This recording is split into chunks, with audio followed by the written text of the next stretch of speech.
warahmatullahi wabarakatuh. Waalaikumsalam. Al-Mukarram Ustaz, bagaimana hukumnya bila investasi digital koin, lebih spesifiknya lagi adalah cash?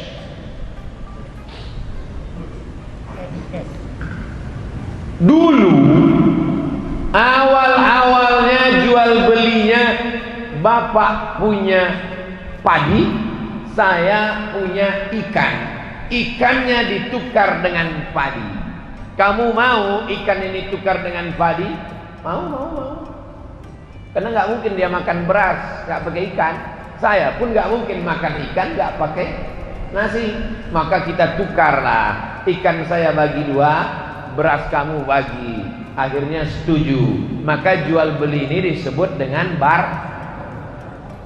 barter, bukan barcode. Ini yang paling tua, namanya barter. Kemudian maju lagi dari Yunani ada logam yang dicetak bulat-bulat, namanya dinar.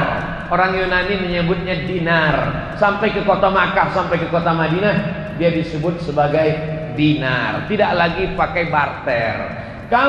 Saya punya dinar, saya bisa beli apapun dengan dinar ini. Bisa beli tanah, bisa beli onta, bisa beli gandum, pakai dinar. 1 dinar itu 4,25 gram emas.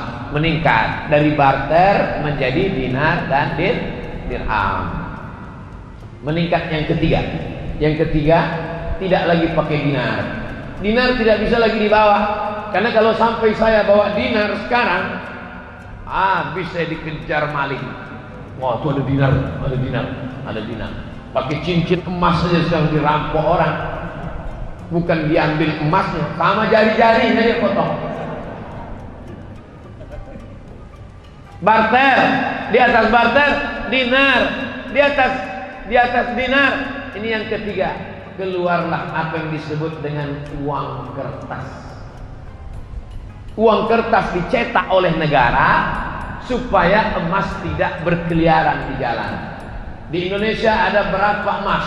Misal 1 ton. 1 ton emas dikeluarkan kertas senilai 1 ton. Negara hanya boleh mencetak kertas sebanyak emas di negara itu. Jadi kalau di negara itu emasnya cuma 50 kilo, maka boleh dicetak uang kertas senilai 50 kilo. Jadi di seluruh dunia ini yang paling banyak boleh dicetak kertas adalah di Pulau Jawa, karena disitulah emas yang paling banyak.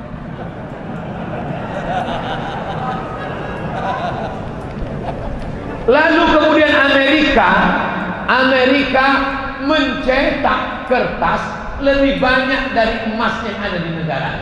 Ini yang pertama kali melanggar di dunia ini, Amerika. Dia cetak kertas, ternyata nilai emasnya tidak sebanyak itu. Di Amerika itu emas tidak terlalu banyak. Kenapa sekarang emas paling banyak di Amerika? Bukan dari tanah Amerika. Emas itu dibawa dari Papua, karena dia punya perusahaan di Papua. Dia sedot emas itu dia bawa. Lalu kemudian Amerika melanggar itu. Dia cetak kertas banyak-banyak, emasnya tidak sesuai dengan itu. Tapi karena dia punya kekuasaan, dia menguasai dunia, akhirnya boleh negara mencetak uang kertas walaupun tidak senilai dengan emas yang ada di sini. Sudah 3: barter, dirham, dinar, kertas. Sekarang puncaknya yang keempat. Ini yang disebut dengan duit digital money. Produknya banyak, macam-macam, sama dengan uang kertas. Namanya uang kertas, tapi ada rial, ada ringgit, ada rupiah. Nah sekarang yang keempat ini digital money crypto. Jadi macam-macam dia. Duitnya nggak ada. Kalau kertas tadi masih ada kertasnya. Ini kertas.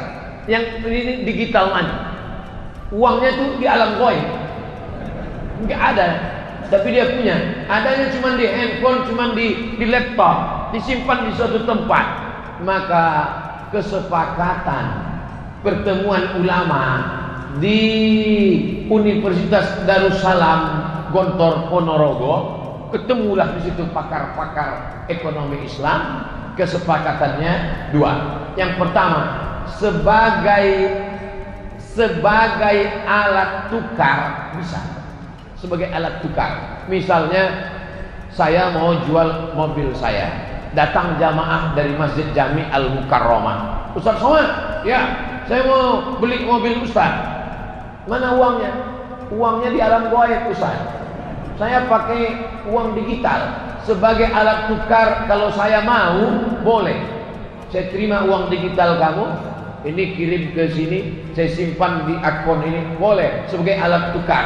Tapi sebagai alat investasi sebaiknya tidak.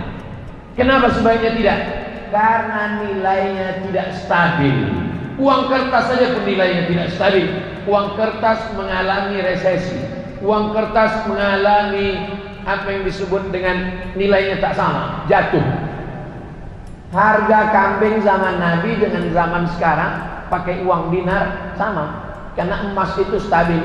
Makanya orang sekarang berbondong-bondong menyimpan emas. Emas tetap naik. Emas dulu 1 gram 500.000, sekarang emas sudah 1 juta. Nanti berganti zaman, berganti. Sedangkan uang, makanya kalau ada orang pinjam uang, saya pinjam uang kamu 100.000 tahun 2020, dibayar tahun 2030 dengan 100.000, mau apa enggak? Saya enggak mau, karena dalam 10 tahun itu terjadi inflasi, nilai uang itu jatuh. Tapi kalau emas tidak jatuh, emas stabil. Nah, jadi ada satu usaha mau mengembalikan umat Islam ini kembali pakai emas, pakai mata uang emas. Kalau Eropa bisa pakai satu mata uang euro, umat Islam juga bisa pakai mata uang emas, dinar. Bisa atau tidak bisa? Bisa. Tapi umat yang paling bisa disatukan itu umat Islam. Tuhannya berapa? Satu. Qul huwallahu ahad. Nabinya berapa? Satu. Asyhadu anna Muhammadan Rasulullah. Kiblatnya berapa? Satu. Orang Islam sholat arahnya di dunia ini cuma satu. Tapi yang paling sulit disatukan umat Islam. Subuh aja udah mulai. Satu pakai kunut, satu enggak kunut. Satu pakai usoni, satu enggak. Yang satu telunjuknya gini, yang satu gini. Betul? Nah, makanya kita jaga persatuan. Masalah sepele-sepele ini jangan sampai merusak persatuan. Kesimpulannya, money crypto, uang digital sebagai alat tukar oke, tapi sebagai investasi. Kalau beberapa pemain money crypto kehilangan uang. Bapak Ibu ikut tak berita? Si fulan artis terkenal kehilangan uang digital karena kehilangan karena sebagai alat investasi. Nah, ini. Paham?